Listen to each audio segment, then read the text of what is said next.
Bonjour à toutes et à tous, on se retrouve aujourd'hui, on est donc le dimanche 21 octobre et donc on se retrouve aujourd'hui pour la recette du rôti de filet de poulet à la montagnard.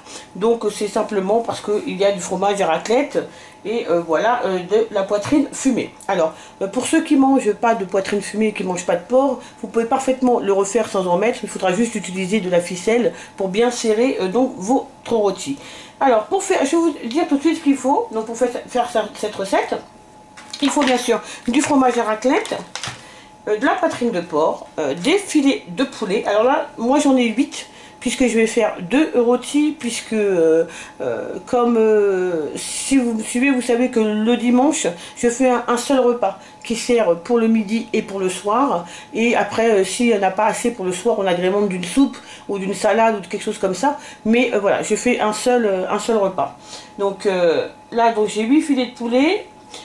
Et on aura besoin aussi de 20 centilitres, 200 millilitres donc de bouillon de volaille ou de vin blanc si vous préférez. Là moi j'ai 20 millilitres de 200 millilitres de bouillon de volaille. Voilà. Alors là c'est une recette qui se fait en 2 temps et après il nous faudra donc 2 oignons. Donc là j'ai 2 oignons roses. Il nous faudra à peu près 2 cuillères à soupe de crème fraîche. Voilà, pour faire une petite sauce pour accompagner ces rôtis. Alors c'est plutôt simple. Donc ce que je vais faire, je prends ma planche. Voilà, je prends donc là mes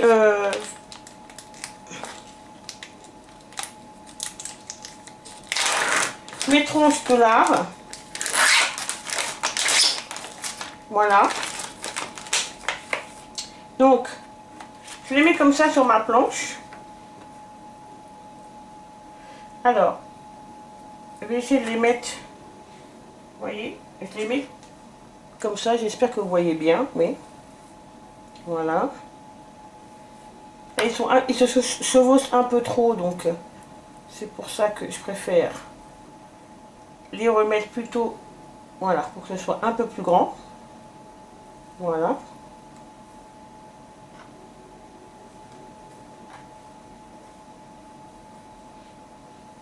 Voilà. Donc là,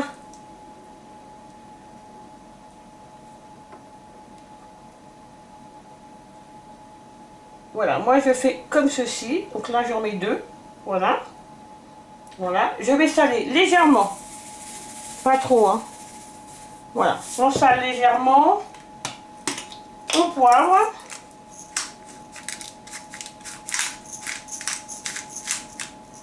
Voilà.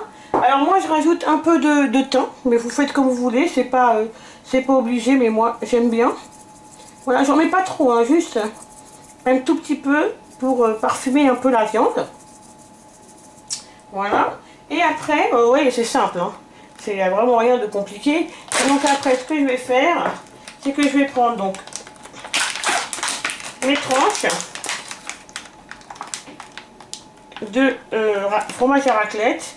Et voilà. Et je vais en mettre comme ça, là.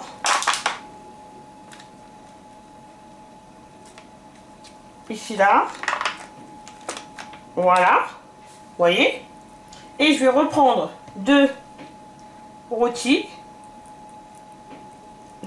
filets de poulet, voilà, que je vais venir remettre là, et je vais venir juste ressaler rapidement, pareil pour le poivre, pas trop, voilà, enfin assez quand même, un peu de thym,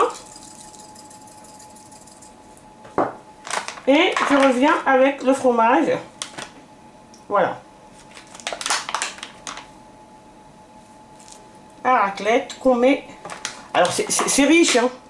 Alors comme je vous l'ai montré au début de ma vidéo, moi je le fais avec des légumes parce que c'est déjà quand même très très riche. Et donc voilà. Et donc voilà comment donc ce fromage là va fondre. On va le retourner et on va le mettre donc dans le plat. Voilà, je vais vous montrer. Donc là vous avez le plat. Voilà. Et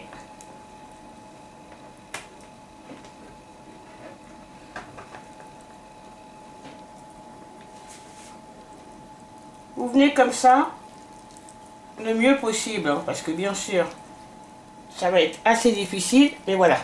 Moi, après, je le retourne. Ah, je ne sais pas si vous avez bien pu voir.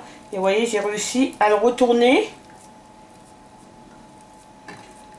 J'ai réussi... Alors, attendez. Je vais comme ça. Voilà, vous voyez, j'ai réussi à le retourner, à le mettre dans le plat. Alors, vous voyez, il y en a un qui est bien fait et l'autre qui est moins bien fait. Mais c'est pas bien grave, ça se mangera quand même. Voilà, donc là, on laisse comme ça. Voilà, là, donc les deux sont mis. Et ce qu'on va faire, c'est qu'on va donc mettre le bouillon de volaille. Voilà, ça va permettre après de faire la sauce. Et on va enfourner une trentaine de minutes. Au bout des 30 minutes, on ressortira le plat. On rajoutera 2 cuillères de crème fraîche et les oignons qu'on aura émincés en petits morceaux. Et on remettra le plat encore à nouveau une dizaine, quinzaine de minutes jusqu'à ce que ce soit vraiment bien doré. Voilà. Donc là, je le mets au four à 200 degrés pendant, voilà, je vais dire, voilà, vraiment 30 minutes. Donc voilà comment il se présente là, les deux rôtis. Voilà, avec le bouillon. Donc là, vous voyez les deux rôtis, donc ils sont un peu détachés, mais c'est pas bien grave. Vous voyez aussi le fromage et raclette qui est venu, donc... ici à ce niveau là et c'est très bien parce que ça va nous permettre de faire la sauce. Donc ce qu'on va faire, c'est qu'on va rajouter les oignons. Voilà, donc vous pouvez les faire revenir hein, si vous voulez avant, il n'y a pas de souci. Là j'ai un gros oignon et un plus petit. Voilà, donc je les mets simplement ouais, dans la sauce. Vous pouvez faire revenir. Si ça avait été des oignons blancs, là c'est des oignons roses et c'est vrai qu'ils sont assez tendres et qui se, comment dire, ils fondent assez vite, donc c'est pour ça que je ne les ai pas fait revenir. Mais vous, si vous voulez, vous pouvez faire revenir un petit peu vos oignons, il n'y a pas de problème. Voilà. Donc là je vais prendre une autre cuillère pour prendre là. Voilà. Donc c'est pas bien grave puisqu'après quand on coupe, voilà, on coupe en 4 tranches, c'est pas... Vous inquiétez pas si vous voyez qu'ils ne se tiennent pas bien. Voilà. Donc au niveau de la crème fraîche, on va mettre 4 cuillères à peu près, 4 cuillères à soupe. On en met, vous voyez, un peu de façon à ce qu'on puisse voilà, remuer après. Voilà. Donc à peu près 4 cuillères à soupe. Et puis on remue, voilà, de cette façon. Pour faire fondre un petit peu la crème fraîche. Donc là c'est de la crème fraîche épaisse, hein,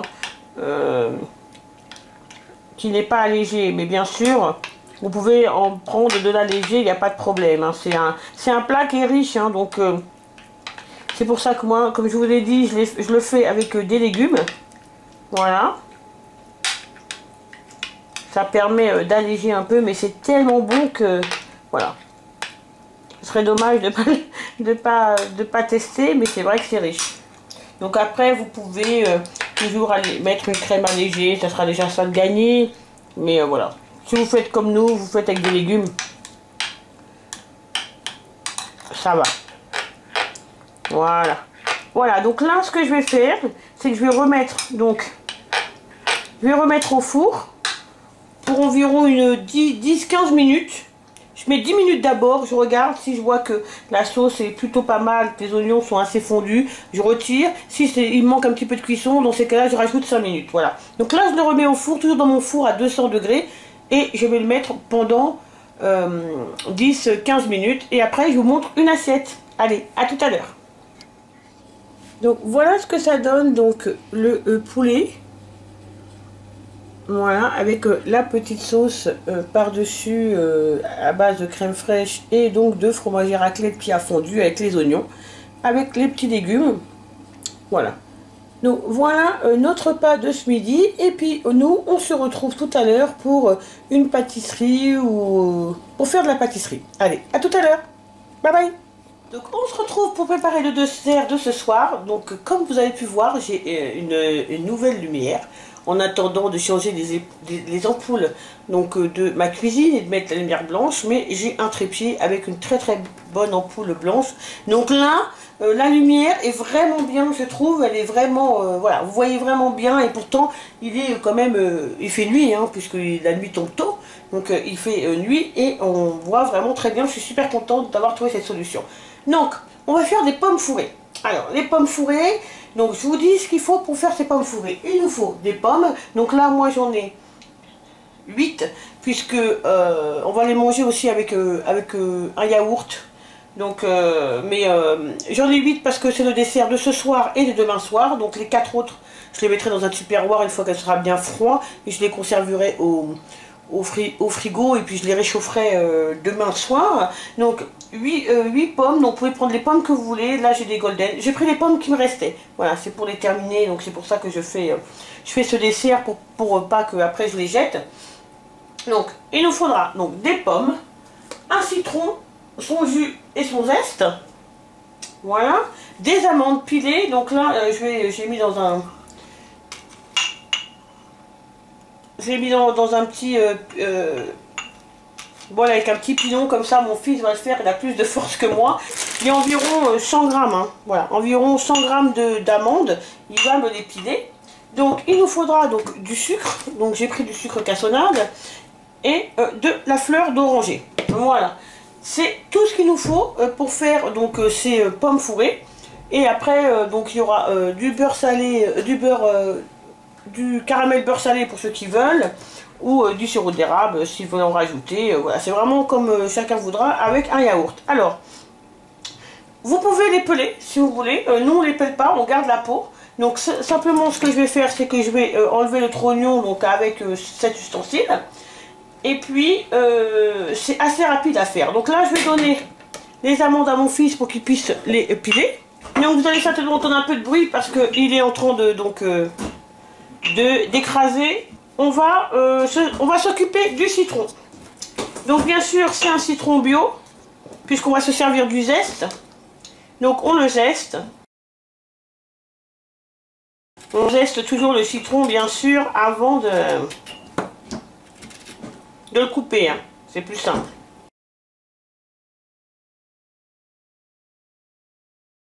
Alors j'aurais pu utiliser mon zesteur, vous savez, électrique, que j'ai acheté à Action et qui fonctionne d'ailleurs vraiment très très bien, que je vous recommande si vous aimez boire du jus d'orange frais, parce que vraiment il fonctionne vraiment très très bien.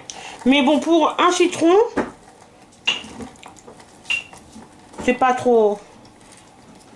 ça va quoi. Il n'y en a pas 15 à presser, donc avec un citron ça ira. Et je garde puisque je vais le mettre dans mon produit pour faire mon produit ménager, donc je garde les écorces qui restent du citron pour mettre dans mon produit ménager. Voilà, je vais couper en petits morceaux, je vais les découper en petits morceaux, les petits zestes.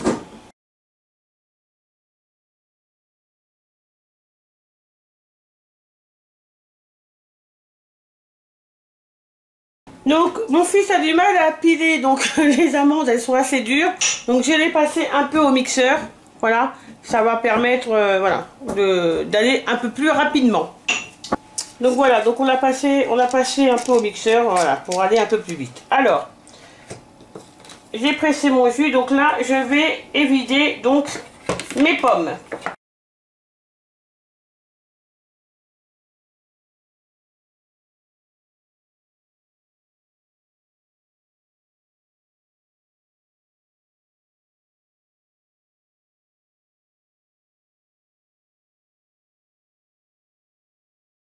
Donc là, j'ai mes petits zestes de citron et je vais faire une petite pâte qui va me servir après pour mettre dans les pommes. Donc là, mes zestes de citron, je vais rajouter mes amandes.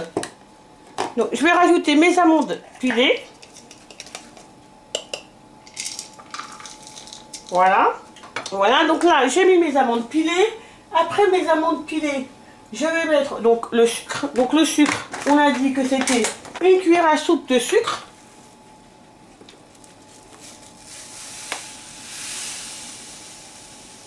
Donc après, vous mettez le sucre que vous voulez. Hein.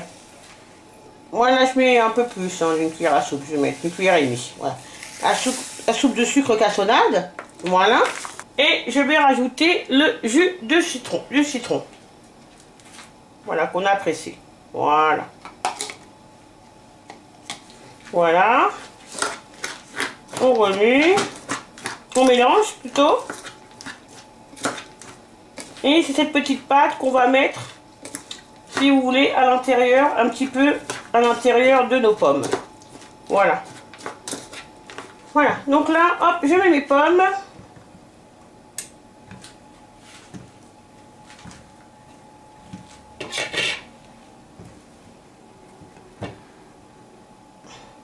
J'ai pris une plus petite cuillère encore parce que ça me semble un petit peu... voilà. De toute façon, il faut mettre les mains, vous n'avez pas le choix. Tasser un peu. Déjà, mettez-en partout. Et après, vous verrez où ça en manque et puis vous en remettrez après à ce moment-là.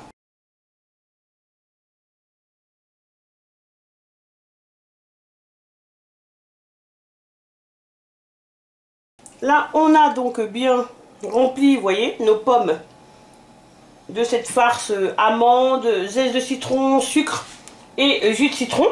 Et donc là, je vais arroser de fleurs d'oranger.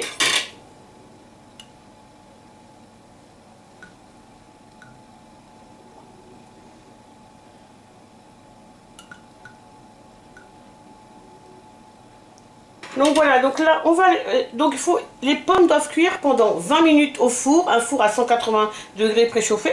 Donc là ce que je vais faire, c'est que je vais mettre 10 minutes et puis après ça va rendre un peu de jus, vous voyez, déjà il y en a un petit peu là. Et au bout de 10 minutes, je viendrai arroser avec le jus, je réarroserai les pommes et je les laisserai cuire encore 10 minutes et ça sera terminé. Voilà, donc je les mets tout de suite au four et puis je vous montre à la sortie du four. A tout à l'heure. Donc voilà, ben vous voyez ce que ça donne, donc les pommes une fois qu'elles sont cuites avec donc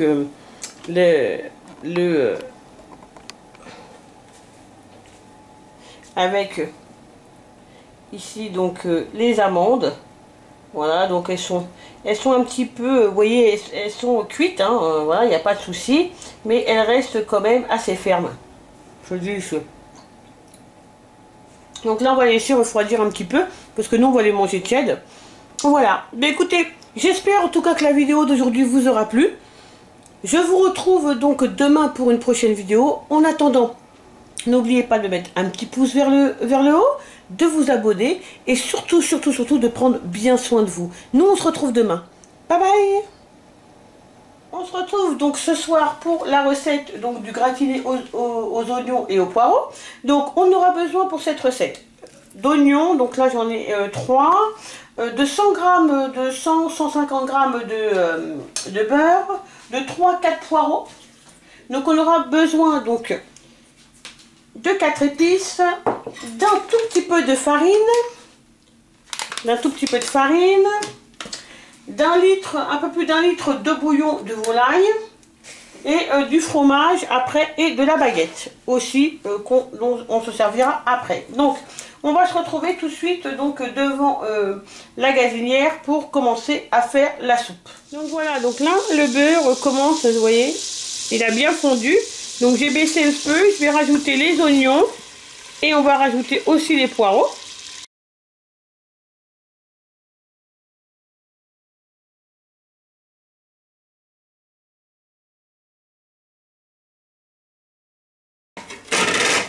Donc voilà, donc là on a rajouté tous les poireaux et on va laisser suer, voilà.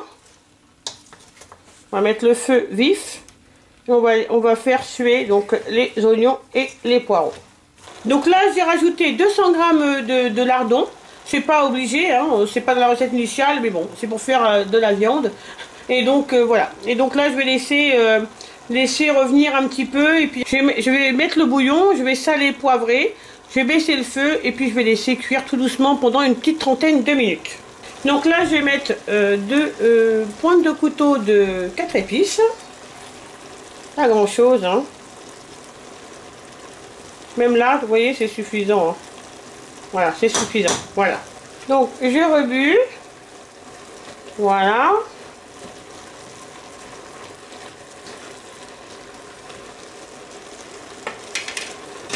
On remet bien.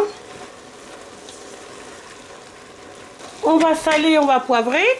Donc on rectifiera l'assaisonnement après, hein, parce qu'il y a le bouillon.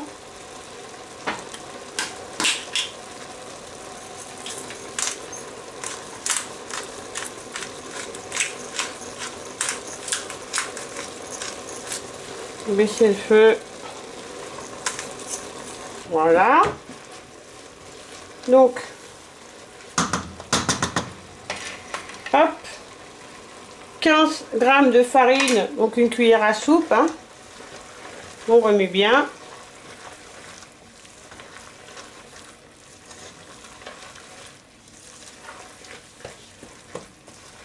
Donc là, j'ai mis vraiment feu doux. Hein. Voilà, et je vais ajouter le bouillon. Donc, le bouillon de volaille. Voilà. On remue.